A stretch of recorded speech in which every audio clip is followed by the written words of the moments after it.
మాజీ ఎమ్మెల్యే గుండెబోయిన రామూర్తి యాదవ్తో తనది 63 ఏళ్ల ఆత్మీయ బంధమని మాజీ సీఎల్పీ నేత కుందూరు జానారెడ్డి అన్నారు. త్రిపురారం మండలంలోని పెద్దదేవులపల్లి గ్రామంలో నూతనంగా ఏర్పాటు చేసిన మాజీ ఎమ్మెల్యే గుండెబోయిన రామూర్తి యాదవ్ విగ్రహాన్ని ఆదివారం సాగర్ మిర్యాలగూడ శాసనసభ్యులు కుందూరు జయవీర్ రెడ్డి, బత్తుల లక్ష్మారెడ్డి, ఎమ్మెల్సీ శంకర్ నాయకులతో కలిసి మాజీ సీఎల్పీ నేత కుందూరు జానారెడ్డి ప్రారంభించారు. ఈ సందర్భంగా ఏర్పాటు చేసిన సమావేశంలో ఆయన మాట్లాడారు. తనకు రామూర్తి యాదవ్ క్లాస్మేట్ అని, చిన్నప్పటి నుంచి ఇద్దరం కలిసిమెలిసి ఉండేవాళ్ళమన్నారు. అప్పట్లో రామూర్తి యాదవ్ సర్పంచ్ అయితే తాను సమితి ప్రెసిడెంట్గా పనిచేసినట్లు తెలిపారు. ఏది ఏమైనా పార్టీలు వేరైనా కులమతాలకు అతీతంగా నియోజకవర్గ అభివృద్ధి కోసం తాము పనిచేసినట్లు జానారెడ్డి పేర్కొన్నారు. రామూర్తి యాదవ్ భౌతికంగా మన మధ్య లేనప్పటికీ ఆ కుటుంబంతో, సోదరులు కోటేష్, నగేష్లతో మా బంధం కొనసాగుతూనే ఉంటుందని సాగర్ ఎమ్మెల్యే కుందూరు జయవీర్ రెడ్డి అన్నారు. అందరి సహకారంతో పెద్దదేవులపల్లి అభివృద్ధికి ఎప్పుడూ సహకరిస్తామని హామీ ఇచ్చారు. కార్యక్రమంలో ఎమ్మెల్సీ కోటిరెడ్డి, మాజీ రాజ్యసభ సభ్యులు బడుగుల లింగయ్య యాదవ్, మాజీ ఎమ్మెల్యేలు నోముల భగత్, జూలకంటి రంగారెడ్డి, మాజీ ZP vice chairman Karnati Lingareddy, మాజీ ట్రైకార్ చైర్మన్ రామచందర్ నాయక్, మన్నెం రంజిత్ యాదవ్, బ్లాక్ కాంగ్రెస్ అధ్యక్షులు పొదిల శ్రీనివాస్, స్కైలాబ్ నాయక్, మాధవి, కాంతారెడ్డి, శ్రీనివాసరెడ్డి, మర్ల చంద్రారెడ్డి, గుండెబోయిన రామూర్తి యాదవ్ కుమారులు కోటేష్, నగేష్, కుటుంబ సభ్యులు తదితరులు పాల్గొన్నారు.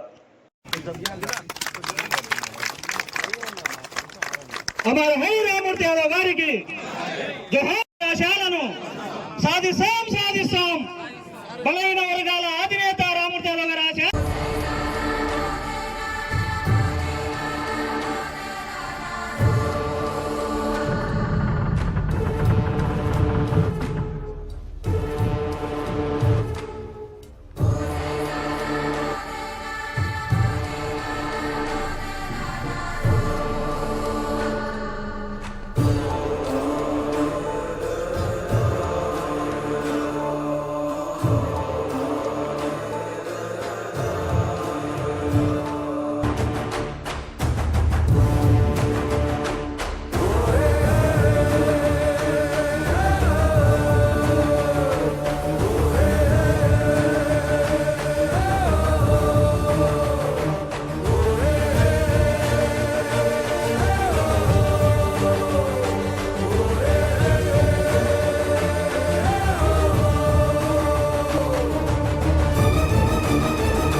రామ్మూర్తి గారి చిరకాల మిత్రులు, స్నేహితులు కుందూరు జానారెడ్డి గారిని వేదిక మీదకి రావాల్సిందిగా ఆహ్వానిస్తున్నారు.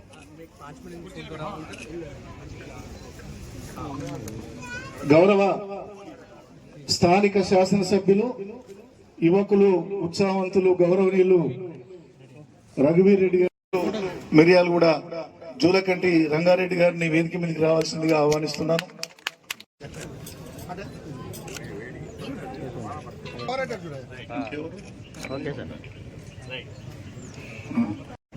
రాహుల్ గారు, రాహుల్ రెడ్డి సార్, బుచ్చిరెడ్డి, శ్రీనివాసరెడ్డి సార్, గ్రామస్తులు కూడా అందరూ ఆహ్వానితులే. స్టేజ్ తక్కువ ఉంది, ఆయన స్నేహితులే మీ అందరు కూడా. కోటేష్, పెద్దబ్బాయి కోటేష్, మాజీ సింగిల్ విండో చైర్మన్ నగేష్ ఇద్దరు కూడా వేదిక మీదకి రావాల్సిందిగా కోరుతున్నాను. వాళ్ళ రెండో అబ్బాయి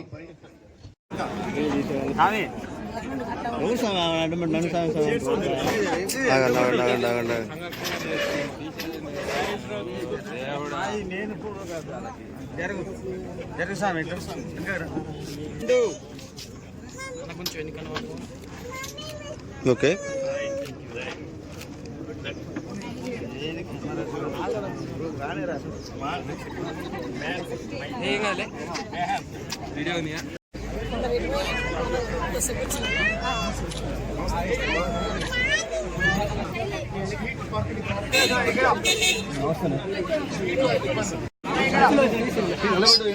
స్వీట్ కార అందరికీ బలుగు బలహీన అభిమానులమైనటువంటి మిత్రులమైన నిత్యం ఒకసారైనా ఆయన పేరు మేము చెప్పిస్తాము. అది ఆయన మాకు రాజకీయంగా మాకు పెట్టిన భిక్ష అని చెప్పి మీ అందరికీ పేరు పేరున ఈ గ్రామ సర్పంచ్గా 14 సంవత్సరాలు ఈ గ్రామ అభివృద్ధి కోసం పనిచేసి అందరి తలలో నాలుకవలే ఉండి అతను స్వతహాగా కలిగిన కుటుంబంలో జన్మించిన ఎప్పుడు కూడా పేదవాడి వైపే ఆయన చూపు, బలహీన వర్గాల వైపు పేదవాళ్లకు ఉన్న కష్టాలను చూసేటువంటి మనస్తత్వం రామ్మూర్తి గారిది. అందులో భాగంగానే వారు ఈ నియోజకవర్గ ఈ గ్రామ అభివృద్ధితో పాటు ఈ మండల అభివృద్ధి తర్వాత పెద్దలు జానారెడ్డి గారికి అత్యంత మిత్రుడు, అత్యంత స్నేహితుడు. మాకు తెలిసింది కాకుండా విన్నాం కూడా. వాళ్ళు చాలా ఆత్మీయంగా ఉన్నారు. వారు 10 శాఖల మంత్రిగా ఉన్నా ఒకసారి రాజకీయ సమీకరణ వల్ల రామ్మూర్తి గారు తన మీద గెలిచినా ఏనాడు ఆయన ఒక్క మాట అనలే. నన్ను పరిచయం చేసినా మా రామ్మూర్తి అల్లుడనే చెప్పేటువంటి గొప్ప మనస్తత్వం జానారెడ్డి గారిదని ఈ సందర్భంగా మీకు మనవి చేస్తూ ఉన్నా.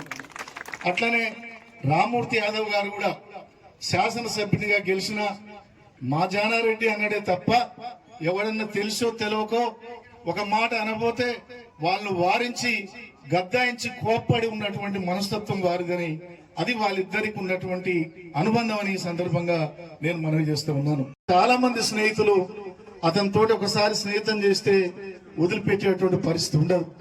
పేదవాడి కోసం బతికినటువంటి వ్యక్తి రామ్మూర్తి యాదవ్ అని ఈ సందర్భంగా మీకు మనవి చేస్తూ ఉన్నాను. ఈ గ్రామంలో జానారెడ్డి గారు మంత్రిగా ఉన్నప్పుడు మేము చిన్న ఏజీ ఇక్కడ లిఫ్ట్ ఇరిగేషన్ ను తీసుకొచ్చేటందుకు రామ్మూర్తి యాదవ్ గారు జానారెడ్డి గారు వెంటబడి తీసుకొచ్చి ఇక్కడ లిఫ్ట్ ఇరిగేషన్ కూడా తీసుకురావడం జరిగింది ఈ గ్రామానికి. అలాగే ఇక్కడ వారు శాసనసభ్యునిగా ఉన్న కాలంలో వరద కాలువ నిర్మాణం విషయంలో కూడా మరి కృషి చేసి తన నాయకత్వంలోనే ఆ రోజు వరద కాలువను తీసుకొచ్చి వేలాది ఎకరాల్లో ఈనాడు పంటలు పండుతున్నాయంటే అది రామ్మూర్తి యాదవ్ గారి వల్ల ఈ సందర్భంగా మీకు మనవి చేస్తూ ఉన్నాను. పెద్దలు జానారెడ్డి గారి సహకారం, ఆయన ప్రతిపక్షంలో ఉన్నా అధికార పక్షంలో ఉన్నా ఎప్పుడు కూడా జానారెడ్డి గారు నా మిత్రుడే అన్నాడు తప్ప జానారెడ్డిని ఎప్పుడు కూడా పరోక్షంగా గాని ప్రత్యక్షంగా గాని ఒక మాట అనలే. అట్లే జానారెడ్డి గారు కూడా రామ్మూర్తి యాదవ్ అనారోగ్యంతో ఉంటే నేను వాడిని చూసుడే కాదు అతనితోటి కలిసి ఇంత భోజనం చేసి వెళ్తా అని చెప్పి ఆయన మంత్రిగా ఉన్నా కూడా ఈయన ప్రతిపక్షంలో ఉన్నా కూడా వచ్చి ఇంటికి వచ్చి పలకరించి పోయినటువంటి గొప్ప గుణం జానారెడ్డి గారిదని ఈ సందర్భంగా మీకు మనవి చేస్తూ ఉన్నాను. ఎందుకంటే రాజకీయాల్లో విలువలు ఉండాలి. ఒక తరం పోతుంది, ఆ తరం తోటి రాబోయే తరాల వారు కూడా నాయకత్వం విషయంలో గాని రాజనీతి విషయంలో గాని మంచి చెడు అన్ని విషయాల్లో కూడా రాజకీయాలు అప్పటికప్పుడే ఉంటాయి తప్ప కుటుంబాలు ముఖ్యం, స్నేహితం ముఖ్యం, మనం పరిచయాలు ముఖ్యం అనేటువంటి విధంగా నడిచినటువంటి పరిస్థితి ఇవాళ. ఎందుకంటే ప్రజలకు అంకిత భావంతో పనిచేసినటువంటి నాయకులని గుర్తుపెట్టుకొని వాళ్ళని ఆదర్శంగా తీసుకొని ఈ సమాజం ఎప్పటికప్పుడు యువతరం కానీ ప్రజలు వారు ఏ విధంగానైతే సేవలు అందించారో అదే రకంగా చేయటం కొరకు గుర్తుండటం కొరకు ప్రత్యేకంగా వారి కుటుంబ సభ్యులు ఇక్కడ ఉన్నటువంటి పెద్దలు కలిసి రామ్మూర్తి గారి యొక్క జయంతి సందర్భంగా ఈ విగ్రహావిష్కరణ కార్యక్రమాన్ని చేపట్టడం అనేది ప్రత్యేకంగా కుటుంబ సభ్యుల్ని దానికి సహకరించినటువంటి వారిని అభినందిస్తా ఉన్నాం. చాలా మంది ఏంటంటే చనిపోయిన తర్వాత మర్చిపోవటం అనేది చెడ్డవాళ్ళైతే మర్చిపోవటం మంచిది, కానీ సమాజానికి ప్రజలకు కుటుంబానికి అంకిత భావంతో సేవ చేసినటువంటి వాళ్ళని మర్చిపోకూడదు. ఎప్పుడూ గుర్తు పెట్టుకుని వాళ్ళ ఉన్నప్పుడు ఆ విధంగా పనిచేశారు, మనం కూడా చేయాలి అనేటువంటి స్పృహతో పనిచేయడానికి అవకాశం ఉంటుంది. రామ్మూర్తి గారి తండ్రి గారు తర్వాత మా నాన్నగారు ఇద్దరు కూడా మంచి స్నేహితులు. నేను చిన్నప్పుడు చాలా సార్లు చూసేవాళ్ళు. తర్వాత రామ్మూర్తి గారు నాకంటే చాలా పెద్దలు మన అన్న జానారెడ్డి గారితో పాటు వయసున్నటువంటి వ్యక్తి. ఆయన అనేక సందర్భాల్లో కలిసిమెలిసి రాజకీయాలు రాకముందు కూడా అనేక సందర్భాల్లో అనేక కార్యక్రమాల్లో కలిసి పనిచేయడం అనేది జరిగింది. రామ్మూర్తి గారు ఆయన సర్పంచ్గా చాలా కాలం పనిచేశారు.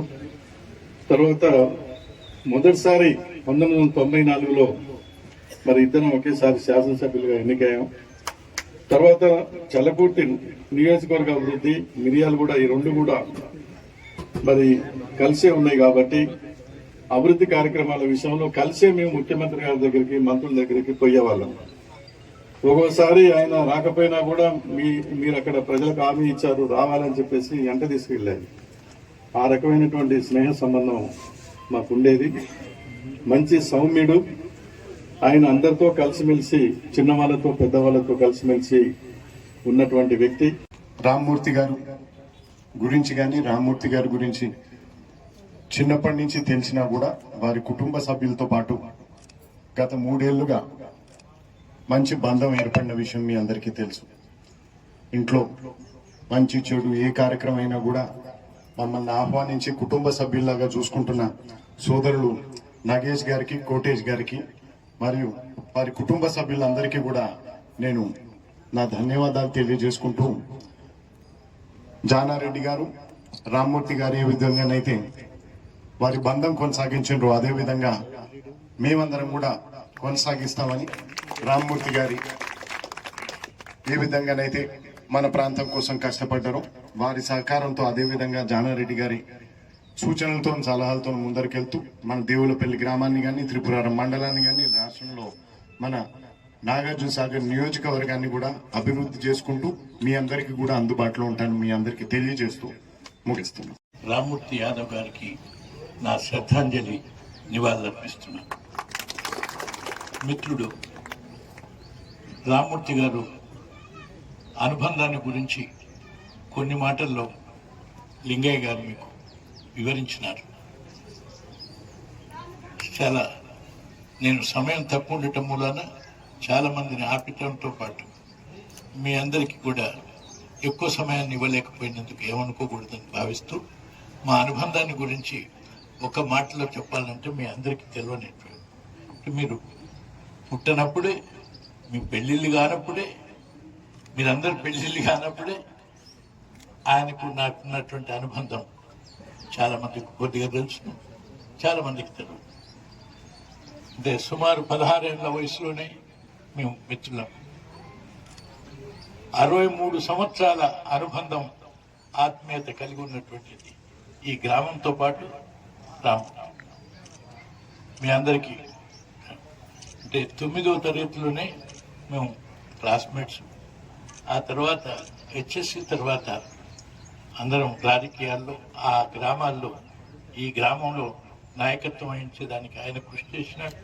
మొత్తం ఈ జిల్లాలో నాయకత్వం వహించాలని నేను ప్రయత్నం చేస్తున్న దశలో నాకు అనుము సోదరుడిగా నిలబడటానికి వచ్చి మొదటిసారి ఆయన సర్పంచ్గా, నేను సమితి అధ్యక్షుడిగా గెలిపించడానికి ఈ గ్రామ ప్రజలందరూ, అన్ని పార్టీలు, ఆనాడు ఉన్నటువంటి కమ్యూనిస్ట్ పార్టీ, ఇతర పార్టీలందరూ కూడా సహకరించి,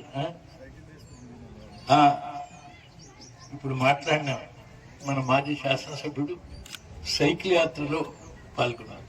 ఎవరి ఇంట్లో భోజనం పెడితే ఆడ తిని రూపాయి ఖర్చు లేకుండా సుమారు 15 రోజుల యాత్ర ప్రయాణం చేశారు. రైట్. అంటే నా పాత్ర ఏంటంటే మొత్తం పని వాళ్ళు చేయటం, నేను కేవలం వాళ్ళని పోలీస్ స్టేషన్లో చిక్కుబడితే ఇప్పించుకురావటం, లేకపోతే సభ పెట్టినప్పుడు సభలో పోయి పాల్గొనటం. మిగతా కార్యక్రమాలన్నీ నా మిత్రులే నిర్వహించి నేను ఇవాళ ఒక ప్రధానమైన నాయకుడు కావటానికి, ఇతర పార్టీలు, ఇక్కడ ఉన్నటువంటి అనేక మంది ఏ పార్టీలో వివిధ కారణాల చేత పోయినప్పటికీ నా హృదయ అంతరాలలో కానీ, లేక ఆత్మీయతలో కానీ, అనుబంధంలో కానీ తేడా రాకుండా ఆ స్నేహాన్ని, ఆ సహచర్యాన్ని ముందు తరాలకు చూపించేటువంటి ఆదర్శంగా నిలిచినటువంటి వాళ్ళలో మొదటివాడు రామ్మూర్తి గారు. ఈ విషయాన్ని 63 సంవత్సరాల క్రితం నుండి చనిపోయే వరకు కూడా మధ్యలో సమీకరణలో చెప్పినారే, నా వెంటనే మేము ఇద్దరం కూడే ఉంటూనే మళ్ళీ ఆయన వివిధ కారణాల చేత వేరే పార్టీలలో మిగిలిపోవటం, నేను రాజీనామా చేయటం, నేను మళ్ళీ వాళ్ళని అందరిని తీసుకొచ్చి ఈ పార్టీలో ఉంచడం, నేను రాజీనామా చేసి పోయిన తర్వాత వాళ్ళకు అంటే నేను నా తర్వాత నేను అట్లా అప్పచెప్పకుండా పార్టీని అప్పచెప్పి వాళ్ళ మిత్రులుగా వాళ్ళు కంటిన్యూ అవుతూనే ఉన్నారు, పార్టీలను అప్పచెప్పిపోతూనే ఉన్నాను నేను ముందు. కానీ ఎక్కడికి పోయినా వాళ్ళ ఆత్మీయతకు మాత్రం అడ్డం రాలేదు. అదే ఆదర్శాన్ని కాదు.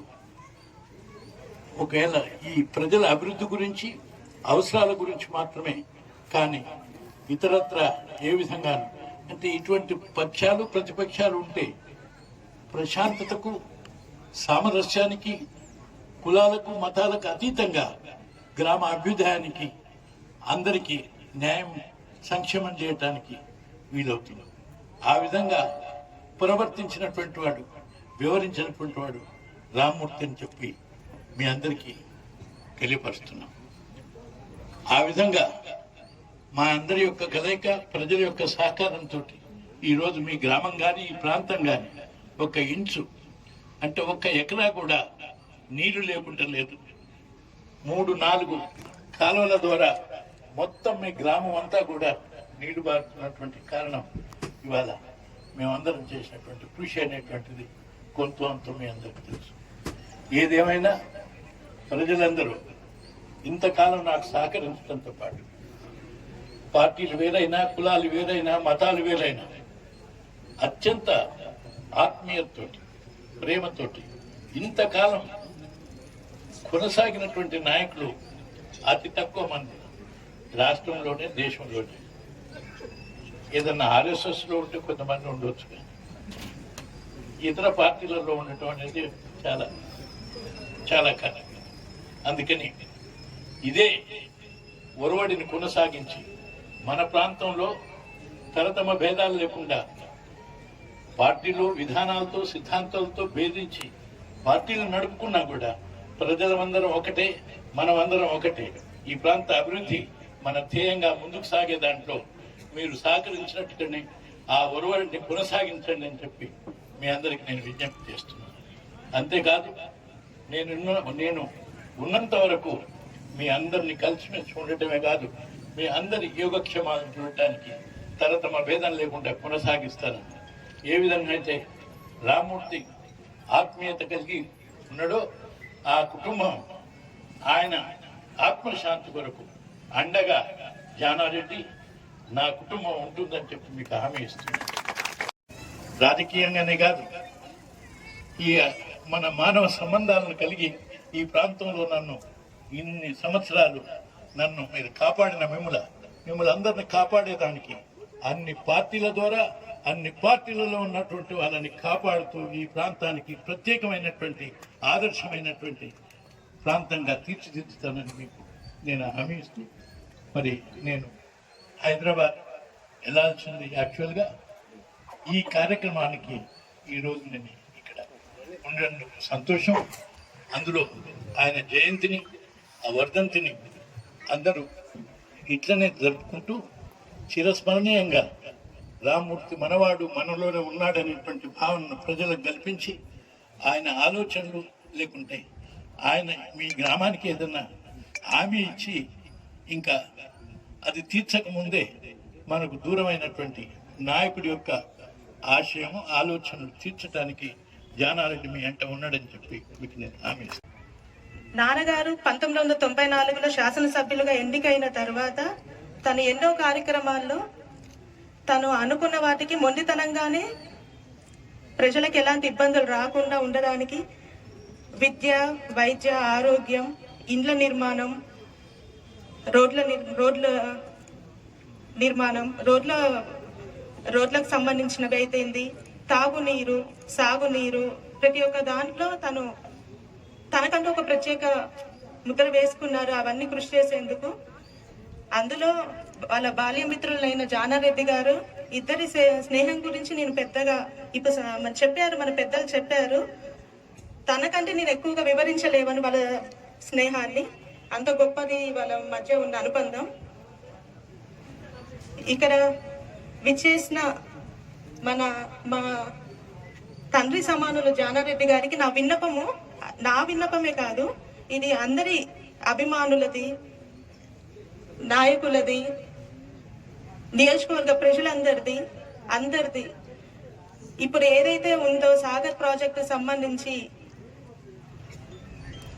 వరద కాలువ నిర్మాణం, అది వరద కాలువ తీసుకొచ్చింది చంద్రబాబు నాయుడు ఒప్పించి సుమారు 200 కోట్ల వ్యయంతో ఇక్కడికి తీసుకొచ్చి వరద కాలువ ఏదైతే సాగునీరు అందట్లేదు, బీరు భూములకి అందాలి, ప్రజలందరికీ చేరాలి అని ఆయన ఎంతైతే తపన పడ్డారో అది చేయడానికి తను చేసిన కృషికి ఇవాళ పెద్ద ఊరైతేంది, అనుముల, నిర్మలూరు, తిప్పరారం, అలాగే ఇంకా 2-3 మండలాలకి సుమారు 80,000 ఎకరాలకు పైగా నీరు అందుతుంది.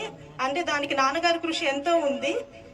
అలాగే ఆ వరద కాలువకి నా తరపునే కాకుండా నియోజకవర్గం తరపున వరద కాలువకు ముందు రామ్మూర్తి యాదవ్ పేరుని పెట్టాలని ఈ సభాముఖంగా నాన్నగారి జయంతి సందర్భంగా ఆయనకి బహుమానంగా మా అందరికి బహుమతిగా 10 కాలాల పాటు నెక్స్ట్ జనరేషన్ కి చిరకాలంగా నిలిచిపోయేలాగా ఆయన పేరు పెట్టాలని ఈ సభాముఖంగా మన పెద్దలు జానారెడ్డి గారిని విన్నవించుకోవడము, ఆయన మాకు మాట ఇస్తారని ఆశించడం జరుగుతుంది ఇప్పుడు.